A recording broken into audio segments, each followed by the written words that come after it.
Last 5 seconds. Start. Sir, the house will remember that over the past few years that we have been here.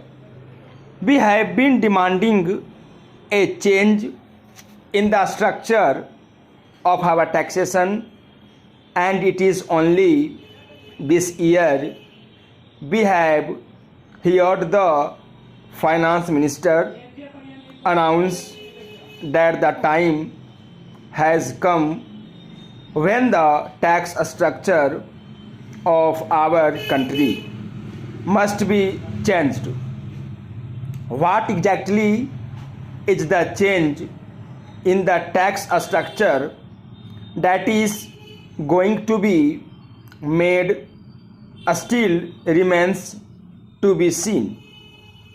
Only the other day, on the 3rd November in Kolkata, Mr. Pant, chairman of the Finance Commission, was stating that the financial stability of the state and the central governments, as well as the successful implementation of the 11th five-year plan, depended to a large extent on a radical change of outlook of the people towards taxation.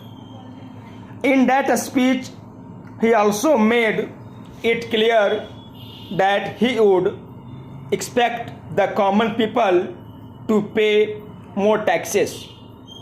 Now, if the change of a structure of the taxation system is to be sought in order to continue to extract the limited savings of the common man, deprive him of the necessities of life, then I would not be in favor of any such change.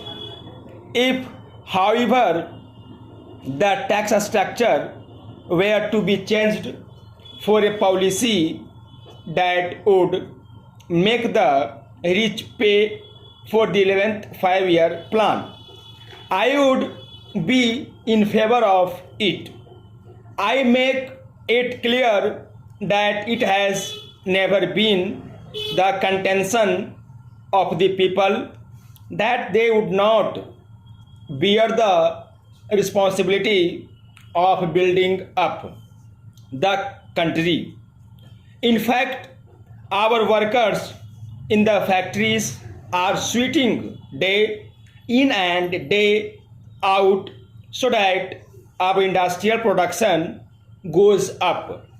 If today we claim higher industrial output, it is precisely because our men in the wheels of industry have to behave themselves and have so worked for the well-being of the country that despite the of the capitalist class, despite their greed for more and more profits, it has been possible to bring about a sizable increase in the industrial output. The credit entirely belongs to the working people of our country. Similarly, if in the agrarian sector of our economy, the production of food has gone up simultaneously, raising thereby the total national income. That is also because of the fact that the peasants, however poor, however destitute, and however suffering, have responded to the call of the government. Para. It is only because of their devotion to duty for the cause of the country, that we are today in a position to claim before the whole world that our agricultural production has gone up. I say this because we must remember that it is the people who are paying with their blood, paying with their sweat for the rebuilding of our country's economy, for the rejuvenation of our nation. Our capitalist friends who regard themselves as the captains of industry and have produced more sweepers than happy sailings would please note this particular fact, that it is these main working people, whether in the agricultural sector or the industrial sector, who are responsible for the rise in production, and therefore it is they who have brought about an increase in the national income from which they have been denied their legitimate share. Para. Mr. Deputy Chairman, now we are discussing the question of taxes. The Finance Minister is in a very chastened mood these days. I think that he is in a very happy posture of mind.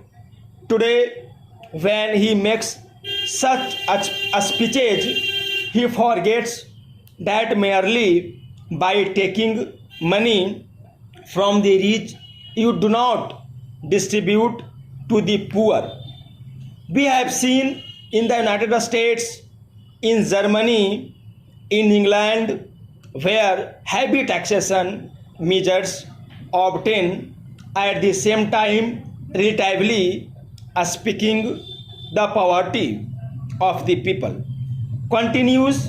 Sometimes it so happens that the ruling class, the capitalist class, for their common general interest, which is certainly something broader than the interests of sale. We say the Indian Chamber of Commerce and Industry, when they promote certain broad interests of the class as a whole, where various factors operate, not merely the fluctuations in the stock market. They are obliged to take certain measures which sometimes even evidently and manifestly is against what appears to be their immediate interest, but that should not delude us into thinking that the capitalist class in our country, or for that matter that this government has adopted a policy of making the rich pay for the poor. That is not at all so, and the rupees 1600 crores or so, out of which only rupees 1000 crores would come from the direct taxes, should not make us think that there has been a radical change in this direction, that we all desire, we welcome the halting step that the minister takes.